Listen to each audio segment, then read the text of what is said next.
My husband said I'm ugly. I'm 28. My husband is 30. I am not an attractive woman. Objectively, I've always been this way. And even though I've gotten used to it, the truth is that being an ugly woman sucks. I met my husband 4 years ago, and he is the best thing that has ever happened to me. He always told me I was beautiful, and somehow it always sounded sincere, not like my mother, a person who doesn't have any other possible answer. Last night, on Saturday, a group of his friends came over to our place. They get together a few times a month to hang out, talk, and play games. Most of these guys he's known since school. I was upstairs in the kitchen making drinks and snacks, while they were down in the basement. I could hear their conversation and ended up listening. I know it's rude, but it happened unintentionally. I realized they were talking about me. A couple of the guys were teasing my husband because of me, specifically because of how I look. It was supposed to be funny, but I didn't find it funny at all.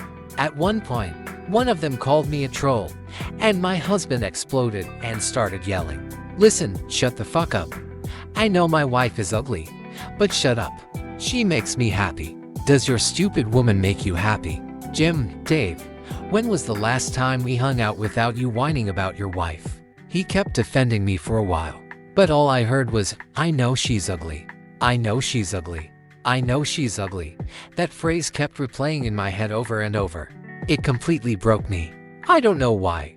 I always knew I wasn't attractive, but he wasn't supposed to know that. He told me I was beautiful so sincerely and so consistently that I started to believe he truly thought that. I started crying and ran into the shower so no one would hear me. When I came out about an hour later, everyone had already gone home much earlier than usual. I went to bed, and all day today I haven't spoken to my husband. I think I managed not to show that I was upset or that I was avoiding him. I understand logically that what he said was true, and that I should be grateful that he loves me and not my body, but that doesn't really help. I just want to be beautiful. God, I feel so empty. I've been crying all day. What am I supposed to say to him? One part of me wants to call him a liar, scream, yell, and sob. The other part just wants to run away and never speak to him again and accept that no man I ever meet will find me attractive. So before we continue, I want to ask you in the comments what advice you would give me. Personally, even if people accuse me 10 times over in the comments, I don't think my husband is really at fault. He was probably drunk, didn't think about the fact that I could hear him. And in any case, he meant it as defending me, not attacking me. I don't know if you've ever experienced anything like this, but to me, this just feels like life. We say a lot of stupid things without thinking. So yes, I understand myself, it hurts like hell, but I still think we're okay. And I definitely don't think I should leave him over this one single incident. And yes, I'm sure I won't. Now let's move on to the update. First of all, I want to say thank you to everyone. Honestly, wow, over the last 2 days, I've received literally hundreds of messages of support. You're amazing. So yesterday, while getting this wave of support every couple of minutes all day long, I decided to try to talk to my husband about what I heard. When we both got home from work, I told him we needed to talk. I told him I overheard him and his friends, and he immediately started apologizing for them, saying they were idiots and that I should have said something if I heard them. I had to stop him just to get a word in and tell him that this wasn't about his friends, it was about what he said. When I repeated his words back to him, he immediately changed. I could see that he hadn't expected to be the one at fault. I had rehearsed the entire conversation in my head beforehand. I wanted to explain how I felt, how I thought he truly found me attractive, and how deeply betraying it felt to hear something like that behind my back. But I just started crying and couldn't really say what I wanted to say. To his credit, he handled it perfectly. He just held me, and then, after a minute, he started talking as if he were reading out loud the kindest comments from under my post. He said he had just gotten angry and expressed himself badly, that he truly finds me attractive even if the whole world doesn't. I calmed down pretty quickly. I had already cried it all out the day before.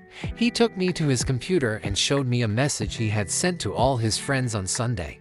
I wish I could copy it here, but basically he called all of his friends assholes. He said they had crossed the line from harmless teasing and behaved like complete pieces of shit. He wrote that for an indefinite amount of time they would need to find another place to meet, and that they were no longer welcome in my home. He actually wrote my home.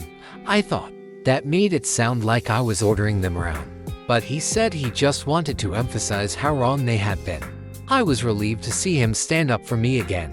What meant the most was that he did it without putting me down, which helped me believe that it really was just a moment of anger and poor wording. He told me to wait in the room and left. He came back with a folder and said he had been planning to give this to me for Christmas but would get something else now. I tried to refuse, but he insisted. Inside were plane tickets and brochures. He had organized a trip for early January to some spa hotel or resort in British Columbia. It was amazing, but I immediately realized he had spent several $1,000s on it. We have a pretty strict budget, and there was no way he could have spent that kind of money without me noticing. I asked where the money came from, and he told me he had been planning this for over a year, saving everything from his weekly allowance. He also saved spare change from grocery trips and anything else I wouldn't notice. When I say that sometimes I'm not sure I deserve him, it's not some crisis I need help with. He's just genuinely incredible. He's taking me out to dinner, so I need to go. And now I'm moving on to the next story. My girlfriend has princess syndrome. I'm 24, my girlfriend is 23. We've been dating for about 5 months. We were casual acquaintances back in college, but we only started dating after she graduated. We get along great. When I say princess syndrome, I don't mean that she's spoiled or demanding. She's not. It's just that her clothes seem to have taken over her entire life. She dresses like a fairy tale princess almost every day, except for work.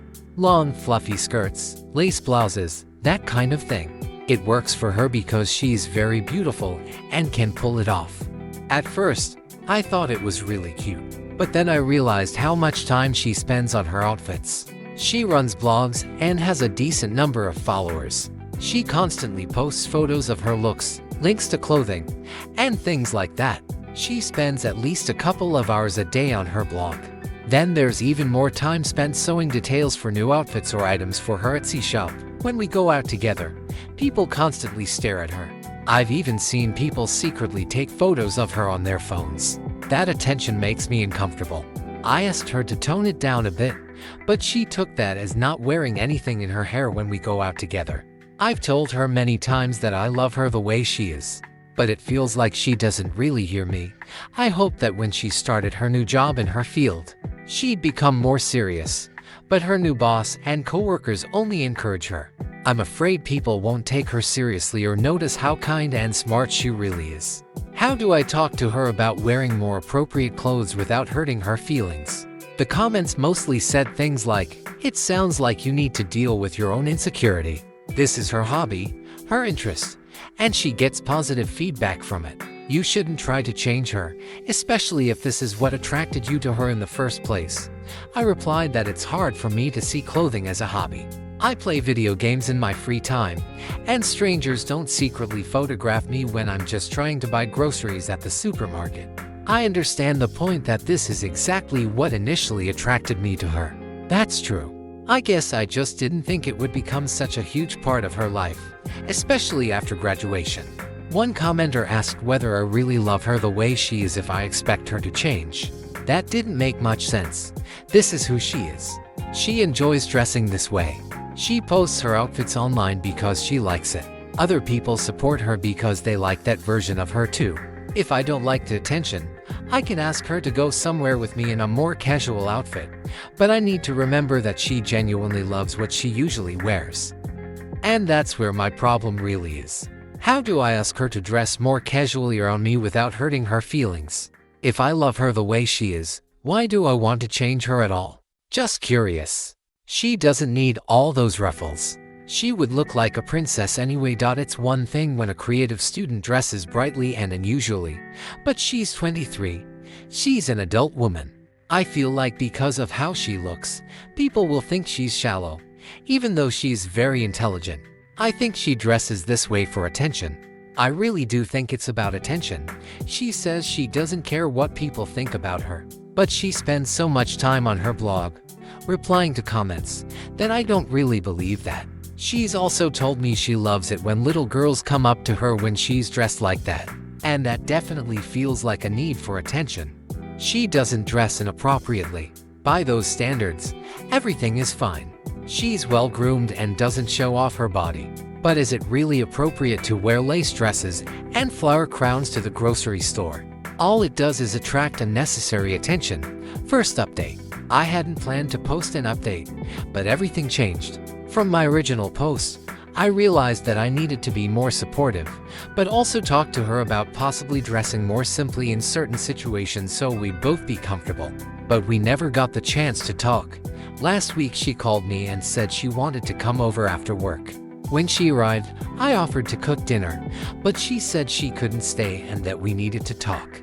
I joked and asked if she was breaking up with me, and she looked incredibly guilty. You probably already know where this was going. We talked about how we're at different stages of life and want different things for the future. Mostly she talked, and I agreed. It was a pretty peaceful breakup, even though I was in shock. We agreed to stay friends. I had never been dumped before, and it was awful. I wanted to stay in touch with her. But as soon as she changed her relationship status on social media, all these guys started liking her posts and commenting on her photos. I don't think she's dating any of them, but it still hurts. My friend wanted to set me up with another girl, but I wasn't sure if I should. One commenter told me it wouldn't have worked out anyway. You had fun and good moments with her. Just accept the breakup and move on. I understand part of her reasoning, especially that I wanted to leave the city when my contract ended and expected her to move with me. I was afraid of a long-distance relationship, but she didn't want to leave the city. She said something about me being controlling, but I honestly don't think that's true. Second update. I was going through old emails and found this account. I was surprised it still worked, and even more surprised by how many people had written to me. It felt a bit awkward reliving our breakup almost 10 years later. Now I see that we were never meant to be together. And I think I suffered more from the fact that I was dumped than from losing the relationship itself. I'm 33 now, and I'm married to a wonderful woman. We've been together for 4 years. I learned an important lesson about how crucial it is to support your partner's hobbies. My wife loves running and baking. We have a daughter who turns 3 this year. I want her to be free to express herself however she wants as long as it's safe. I would do anything for them. My ex and I are still friends on social media. We don't talk, but we like each other's posts sometimes. She's now married to a woman who also dresses unusually, not as brightly as before, but still not standard. Their photos look like something out of a fairy tale. They both seem very happy on their farm. Now I'm moving on to the third story. I'm leaving my husband because I found out that he's been mocking me behind my back to his ex.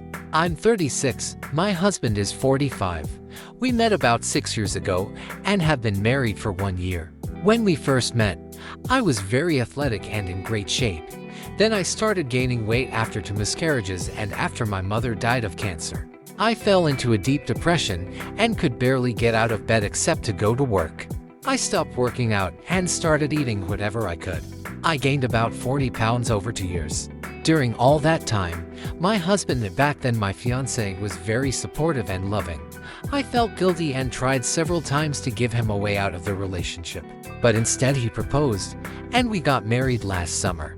After the wedding, I started feeling much better, and it showed. I've already lost about half the weight and regained muscle and abs. He was so happy to see me improving. But in his messenger, the reality was completely different. He had been texting his ex-wife about me for almost our entire relationship. His ex is 46. She left him 7 or 8 years ago for a coworker. That relationship didn't work out, and she later tried to get back together with my husband. By that time, he was already with me, but they stayed friends and kept in touch, mostly because she lives far away from us. I never minded their friendship. I trusted him completely. He never hid their messages, and I never felt the need to read them. That changed one evening when he asked me to reply to a message for him while he was in the shower. I opened the chat, and what I saw made my stomach drop. He had been sending her photos of me without my knowledge, bad photos, screenshots from unflattering angles, moments when I was bloated, tired, or clearly struggling. And along with those photos were jokes. about my weight, about my body, about how I looked after everything I'd been through. He complained to her about how hard it was to be attracted to me. He joked that marrying me was a test of character. He compared my body before and after, like it was some kind of failure chart. And she laughed. She encouraged it. She added her own comments. I sat on the bed and read through months of messages. Years, really. While I was grieving my mother, while I was miscarrying, while I was apologizing to him for not being good enough. He was humiliating me to the one person who had already replaced him once. When he came out of the shower, I handed him the phone and asked him how long he hated me. He tried to explain. He said it was just venting, that he never meant for me to see it. That he loved me and stayed with me through everything, didn't he? As if that was some kind of medal. I told him I was leaving. He laughed at first, like I was joking. Then he panicked. He cried. He begged. He told me I was overreacting and throwing away a good marriage over words. He promised to cut contact with his ex. He promised therapy. He promised anything I wanted as long as I stayed. But something in me had already shut down. I couldn't unsee those messages. I couldn't forget the way he talked about me when he thought I wasn't looking. The way he bonded with another woman by tearing me apart. That kind of betrayal doesn't heal. I packed a bag that night and went to stay with my sister. The next day, he sent me dozens of messages, apologies mixed with anger, love mixed with blame. He said I was punishing him for being honest. He said all couples complain. He said I would regret this. I didn't reply. I contacted a lawyer a week later. The divorce process was ugly, mostly because he refused to accept that this was really happening. He told everyone I was unstable, that grief had made me irrational. Some people believed him, some didn't. I stopped caring. What mattered was that I finally understood something very clearly. Someone can stay with you, support you, even love parts of you and still deeply disrespect you. And love without respect is not love I want. It's been 2 years now. I'm 38. I'm stronger physically and mentally than I've been in a long time. I work out because it makes me feel alive, not because I'm trying to earn someone's attraction. I eat well because I deserve to feel good in my body. I'm not dating seriously yet. I don't feel rushed. I'm learning how to trust my own judgment again. I've rebuilt relationships that suffered while I was trying to survive. Sometimes I think about what he said about me, and it still hurts. But now the pain doesn't turn inward. It reminds me why I left. Leaving didn't break my life. It gave it back to